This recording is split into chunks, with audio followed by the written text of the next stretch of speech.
السلام عليكم ورحمة الله وبركاته ومركلة يا عشر كلمة كساب سنة sampling problems sababta keentayna cashirkan ka hadalna waxa ay tahay arday badan ayaa waxa ay dib ku qabaan marka ay sameynayaan researchka gaar ahaan marka ay rabaan inay data collection ka sameeyaan samplingka ay qaadan lahaayeen taasna waxa ay sababta marka in ay arday badan ay la soo xiriiraan oo waliba gaar ahaan ardayda jaamacadaha dhigto oo sanadka ay rabaan inay ka qalin jabiyaan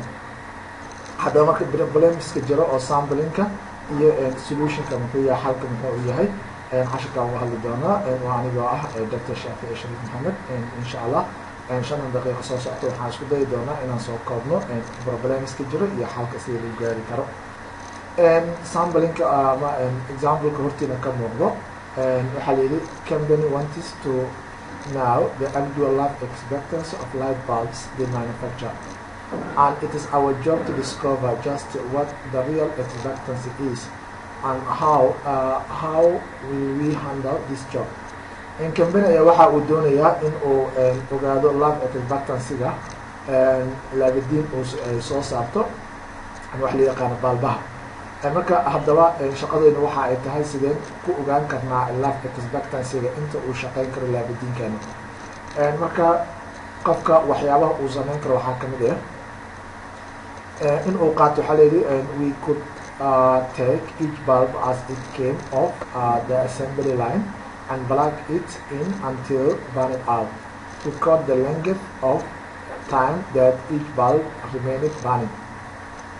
Qaladaadka samplingka dhici karo xitaa qofka in uu sameeyo in uu dhaho waxaan sameynayaa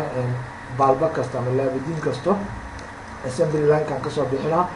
waa tijaabinaa ilaa uu ka gubto soo dhammaan laabadiinada dhan oo wada tijaabinaa ilaa ay ka gubtaan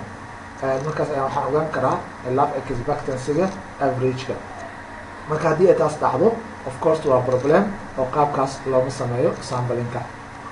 haddaba marka maxaa ku xigi kara marka however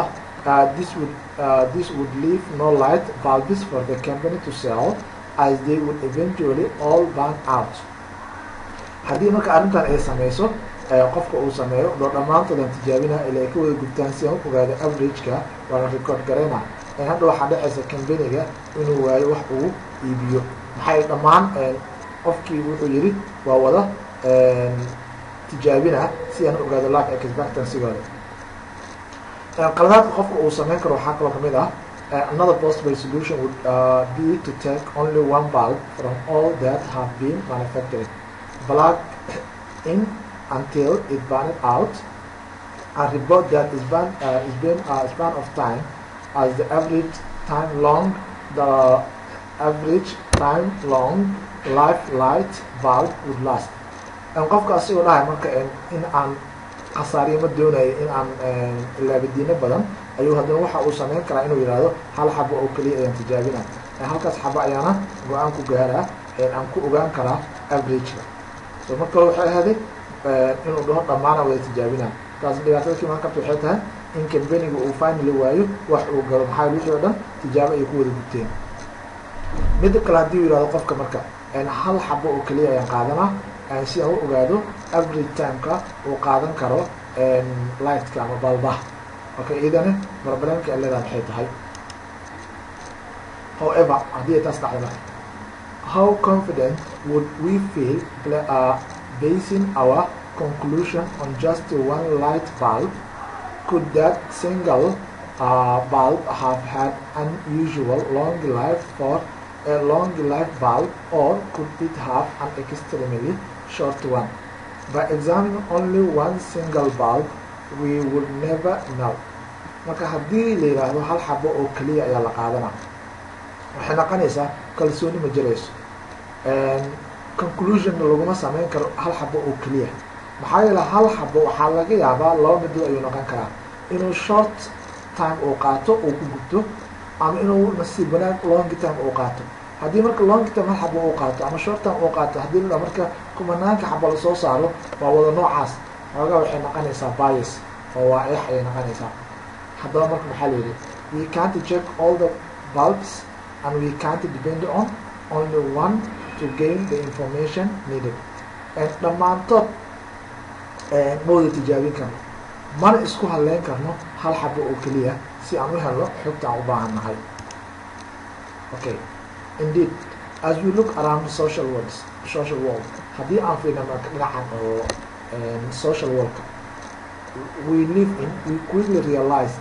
it would be impossible to ask each and every person to respond to a research questionnaire. Haddii aan fiirno dhinacan kale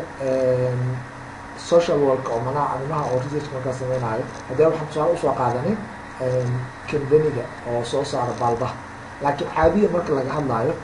suurtagal ma naqanayso dhammaan dadweynaha oo dhan in la wada weydiiyo questionnaire-ka. So waxaan ka baranaynaa meeshaan in aysan habbooneyn marka uu ardayga sameynayo survey inuu dhammaan dadkii oo dhan uu questionnaire-ka ugu wada qaybiyo dhahdo 1 million waxaa rabaa inaan ku sameeyo survey, ama inuu dhaho 10,000 ama inuu dhaho 20,000 dad ayaan rabaa inaan survey kuwa sameeyo. So dhammaan waxaan ka garanaynaa marka in aanan dadka oo dhan survey lagu wada sameeyo.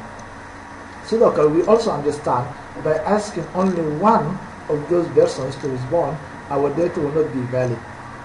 Sidoo kale waxaan ogaanaynaa hal qof oo keliya haddii wax la weydiiyana xogtiina ma naqanaysa valid,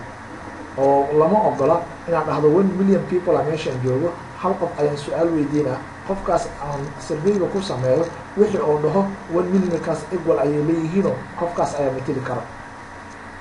Haddaba marka proper sampling procedure can help us to solve these problems. So marka waa inaan helnaa hab oo proper ah oo ku habboon. Habka haddaba marka aan aragno sampling solution. One way to get around the problem with the light bulb would be to systematically sample one of every 100 bulbs that come off assembly line. Ana hab kale wuxuu noqon karaa in boqolkii xababa hal xabo laga baxsado. Okay, so marka hore 100 xabo markii gudubto hal laga qaadaa, boqolkiiba hal. So marka haddii 10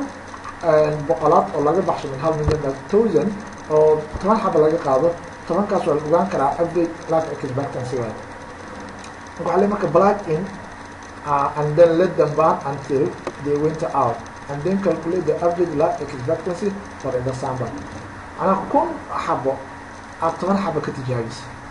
10 si aad ku dooratay systematically, boqol kasto hal ka qaado. Haddaad tidho konton kasta every 50 hal xabo ka qaad, every 50 hal ka qaad, every 50. So then dhammaantood marka fiiri, ko 10 daqiiqo oo ku gubtay, ko 8 daqiiqo oo ku gubtay, ko 15 daqiiqo oo ku gubtay, ko 13 daqiiqo, ko 7 daqiiqo. So then